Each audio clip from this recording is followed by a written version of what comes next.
வெந்துருச்சு. இதை கிண்டுறது யார்? இவர் வந்து மசாலா மாஸ்டர்.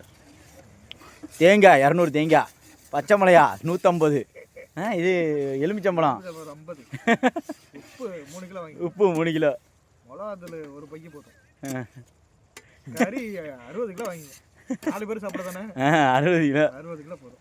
அப்புறம் கறி பட்டை பட்டைக்கிற 2 கிலோ. கம்மியாக சொல்கிறீங்க. 5 கிலோவா? அதெல்லாம் 10 கிலோ வாங்கிங்க, தாராளமாக போடலாம். தாராளமாக மனசு வேணும். சரி. அப்புறம் தேங்காய் ஒரு 25 வாங்கிங்க. 25. அப்புறம் எலுமிச்சம்பழம் தான் 100 சொன்னேனே. அப்போ கிலோ கோழிக்கறி எத்தனை கிலோ? கோழிக்கறி தான் 60 கிலோ சொல்லியிருக்காங்க. 60 கிலோ. அப்புறம் சோறு 3 பை ஆக்கினா போதும், 3 சிப்பு ஆக்கினா போதும். 3 சிப்பு. எத்தனை பேத்துக்கு? 4 பேருக்கு. 4 பேத்துக்கு. ஆமாம். கமெண்ட்ல கறி ஊற்ற போகிறானுவோ.